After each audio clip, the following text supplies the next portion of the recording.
નમસ્કાર વિદ્યાર્થીઓ, ધોરણ 7 વિષય સામાજિક વિજ્ઞાન પાઠ 3 મુગલ સામ્રાજ્ય એમાં આપણે વાત કરતા હતા મુગલકાલીન સંસ્કૃતિ.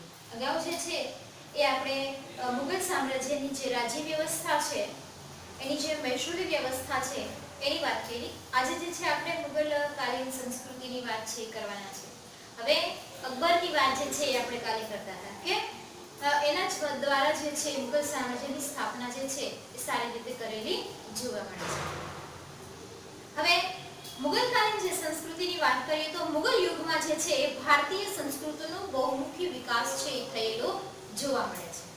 હિન્દુ અને મુસ્લિમ જે સંસ્કૃતિનો સમન્વય જે છે એ આ મુગલ સામ્રાજ્ય મુગલ સંસ્કૃતિના સમયગાળા દરમિયાન થયેલો છે. આપણે અકબરની વાત કરતા હતા કે ભાઈ મુગલ સામ્રાજ્યમાં જે છે એક પછી એક રાજા જે છે આવે છે અને પોતાની જે સંસ્કૃતિની સ્થાપના છે કરે છે, એમાં પોતાનું સામ્રાજ્ય છે એ વધારે છે.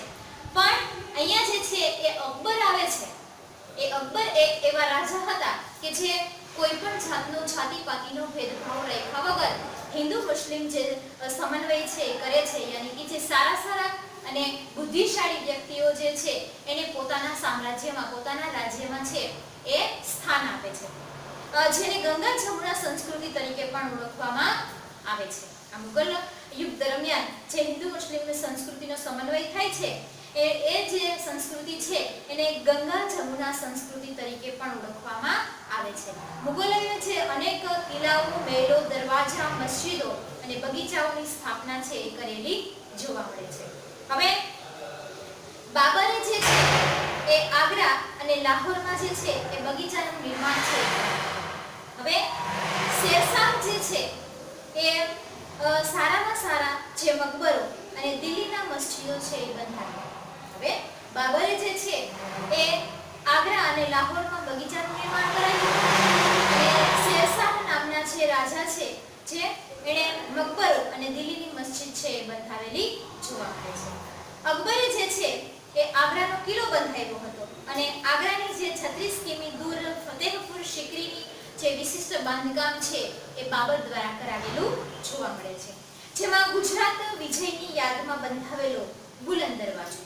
આપણે આ જે ઐતિહાસિક સ્થળો છે એના વિશે આપણે સાંભળેલું છે કે ફતેહપુર સિકરી, બુલંદ દરવાજો, સલીમ ચિશ્તીની દરગાહ, મસ્જિદ અને પંચમહાલનો સમાવેશ છે થતો જોવા મળે છે. આગ્રાનો તાજમહેલ છે એ તો દરેક થી એનાથી તો માહિતગાર છે જ.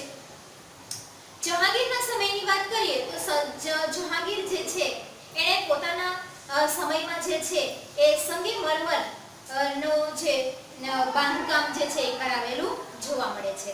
હવે આપણે જોયું કે બાબર પછી હુમાયુન પછી શેરશાહ પછી પાછો હુમાયુન આવે છે અને હુમાયુન પછી જે છે એ અકબરનો સમયગાળો છે એ જોવા મળે છે. તો અહીંયા શાહજહાંની વાત કરે છે કે શાહજહાંનો જે મુગલ સામ્રાજ્યના સ્થાપત્યનો સુવર્ણ યુગ છે એ ગણાય છે. શાહજહાંનો યુગ જે છે એ સુવર્ણ યુગ તરીકે ઓળખાતો જોવા મળે છે. તેણે આગ્રામાં જે તાજમહેલ અને મોતી મસ્જિદ અને દિલ્હીમાં જે છે એ લાલ કિલ્લાનું નિર્માણ છે એ કરાવેલું જોવા મળે છે.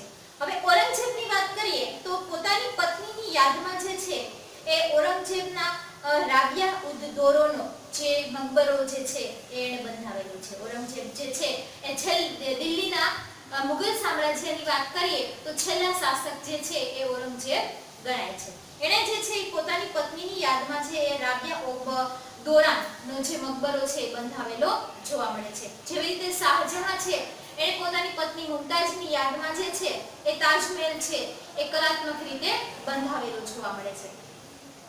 આ જે રાબિયા ઉદ દૌરાન જે છે એ પણ આ તાજમહેલ જેવો જ કલાત્મક મકબરો જે છે એ જોવા મળે છે.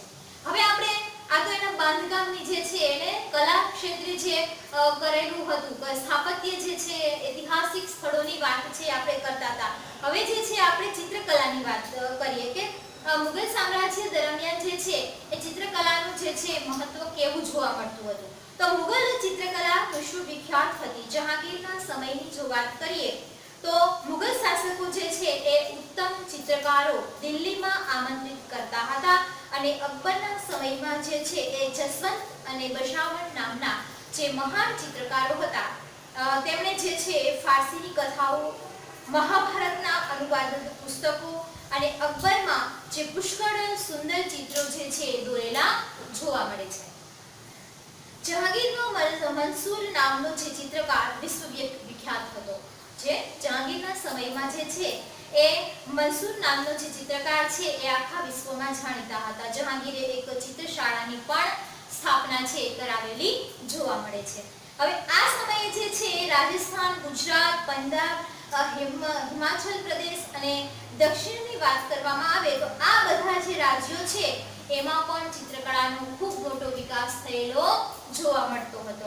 એના પછી ચિત્રકળા પછી આપણે સાહિત્ય ક્ષેત્રની વાત કરીએ તો મુઘલ સામ્રાજ્ય દરમિયાન જે સાહિત્ય ક્ષેત્રે જે છે મુઘલ રાજાઓ છે એ સાહિત્યના પોષક હતા. યાની કે એને ખૂબ રસ હતો. તેઓ જે છે એ સારા લેખકો તો હતા જ, પણ સાથે સાથે જે છે એ ફારસી, અરબી, હિન્દી અને અન્ય ભાષાઓનો પણ વ્યાપક સાહિત્ય સર્જક યાની કે રચના છે એને કરેલી જોવા મળે છે.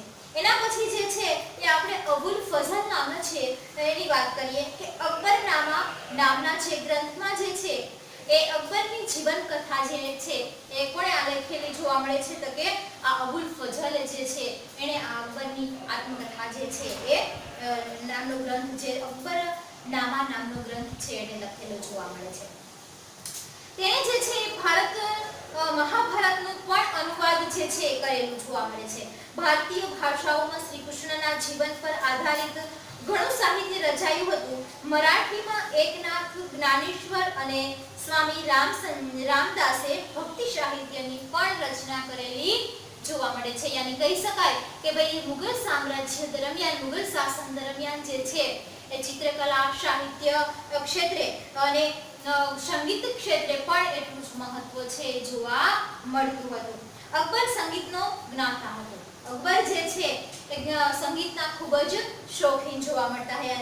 મહાન જે કવિઓ, જાણીતા જે કવિઓ છે એને પોતાના દરબારમાં જે છે બોલાવતા અને કવિ દરબાર છે એ પોતે ભરતા હતા. યાની કહી શકાય કે ભાઈ એ દરમિયાન જે છે સંગીતનો પણ ખૂબ મોટો વિકાસ થયેલો જોવા મળે છે. તેને નવરત્નોમાં તાનસેન મહાન શાસ્ત્રીય ગાયક હતા. તેણે અનેક રાગો પર રચના કરી હતી. કહેવાય છે કે અકબરે જે છે એ નવરત્ન યાની કે અલગ અલગ જે કલાઓ ક્ષેત્રે જે મહાન વ્યક્તિઓ હતી એને નવરત્ન છે એ પોતાના દરબારમાં રાખેલા હતા. એમાં આ સંગીતના જે તાનસેન મહાન શાસ્ત્રીય ગાયકનો પણ સમાવેશ છે થયેલો જોવા મળે છે કે જેને અનેક રાગોમાં સંગીતની જે રચના છે એ કરેલી જોવા મળે છે. હવે જે છે એ આપણે આના સમાપનની વાત કરીએ તો સમાપન તો જે ઈસવીસન 1526 થી આ સ્થપાયેલું છે. જે મુઘલ સામ્રાજ્ય છે એ ઈસવીસન 1526 માં સ્થપાયું અને ઈસવીસન 1707 માં છેલ્લા આપણે વાત કરી કે દિલ્હીના રાજા કોણ હતા તો કે ઔરંગઝેબ. તો આ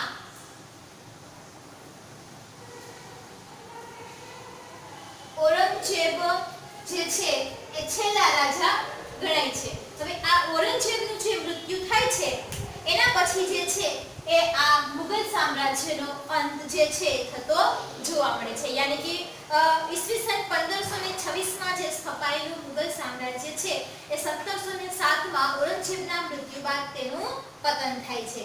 યાની કે એ જે છે પતન તરફ ધકેલાય છે.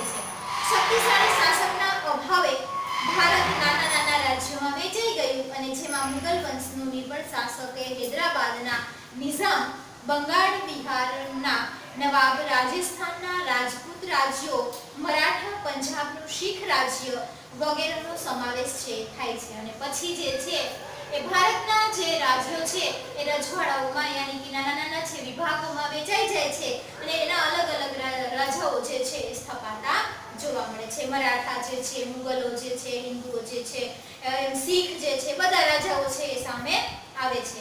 આ બધા રાજ્યો એકબીજા સાથે ઝઘડતા રહે, પરિણામે તેઓ નિર્બળ બનતા અને આવા સંજોગોમાં જે છે એ યુરોપમાંથી વેપાર કરવા આવેલી કંપનીઓના ભારતમાં શાસન સ્વપ્નો જે છે એ સેવવા લાગ્યા. હવે આપણો દેશ છે એ આ રાજા રજવાડાઓમાં બટાઈ જાય છે અને જેને કારણે જે છે એ હવે અંદરો અંદર જે છે ઝઘડાઓ થવા લાગ્યા છે.